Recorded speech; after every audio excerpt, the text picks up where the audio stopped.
I don't remember checking in. One moment, I was drifting off in my bed, the familiar creak of the springs under my weight, the soft orange glow of streetlights filtering through half-closed blinds, the steady rise and fall of my chest in the quiet dark. The next, I was standing barefoot on cold, matted carpet in a hallway that refused to end.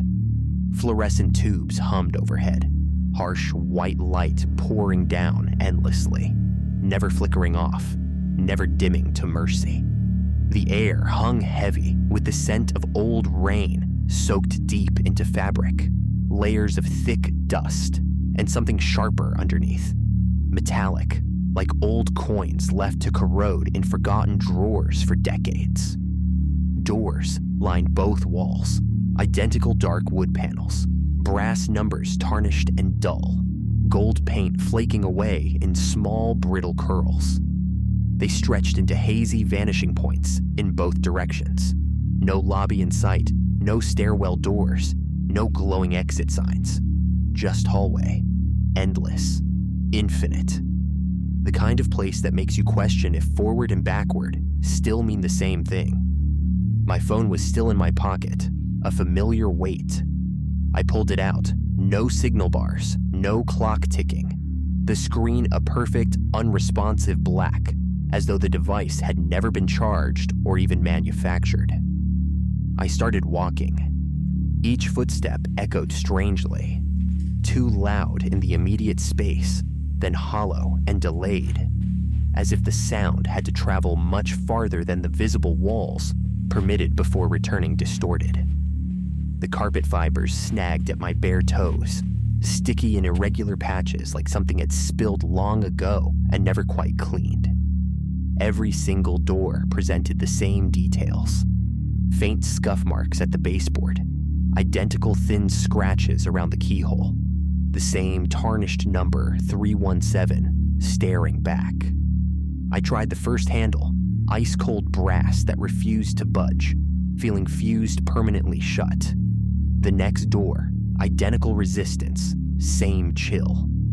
The air grew thicker with every step, stale and pressing, coating the inside of my mouth and throat like inhaling through stacks of forgotten linen left to molder in a damp attic.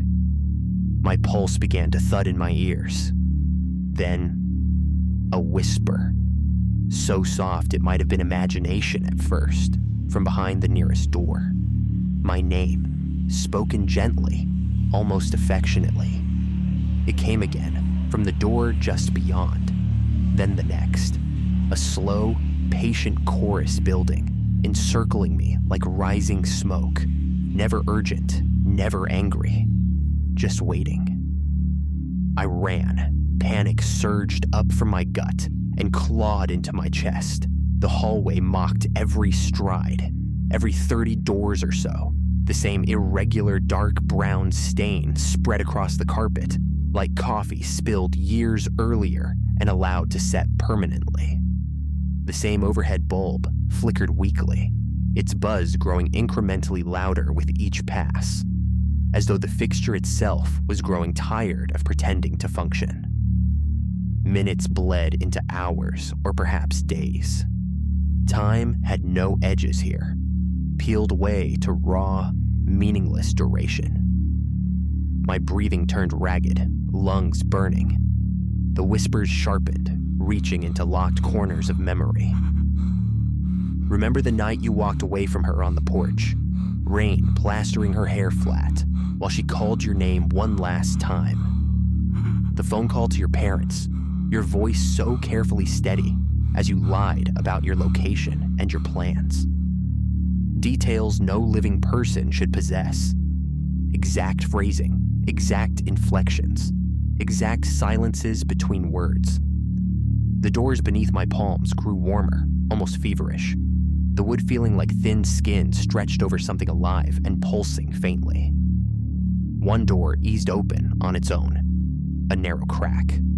Inside, my childhood bedroom exactly as I left it last. Bed unmade, lights extinguished, shadows pooling thick in the corners.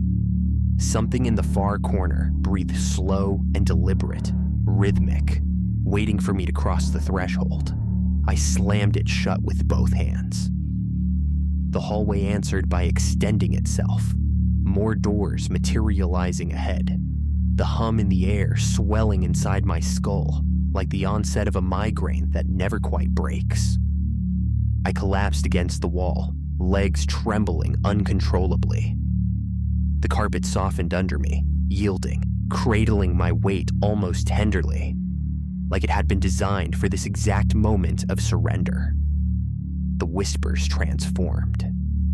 Now they wore my own voice, low, intimate, the precise tone I use when speaking to myself alone in the dark on the worst nights. No one would even notice if you simply vanished here.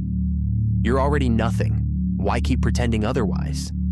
Just stay, rest. It's easier. The lights dimmed gradually to a soft amber glow, then brightened again to a pristine, inviting hotel illumination.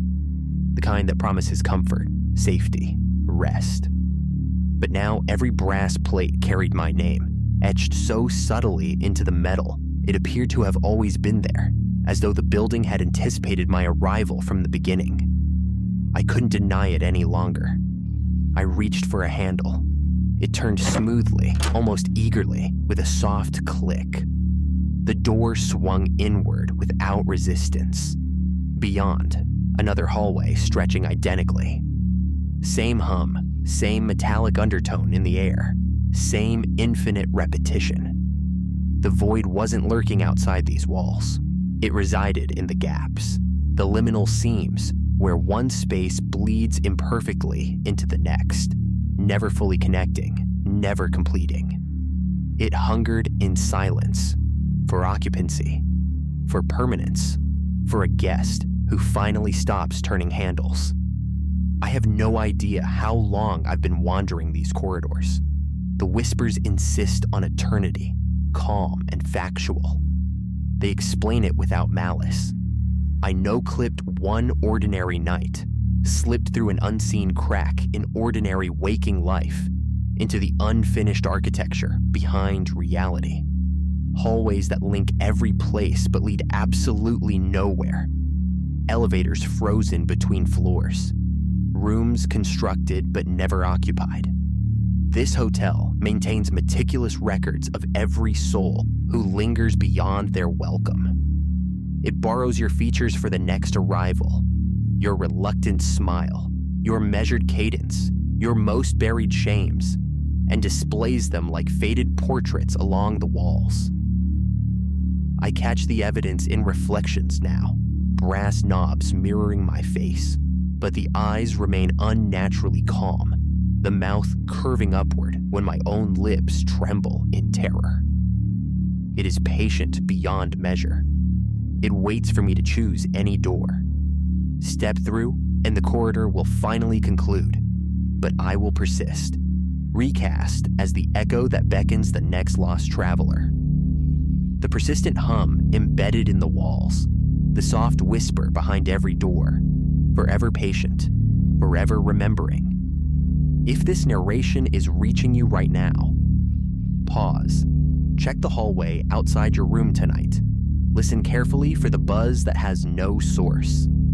Notice if the corridor stretches just a fraction longer than memory insists it should. The void is patient. It remembers every detail you've ever tried to forget. And it's beginning to speak your name. The void never forgets.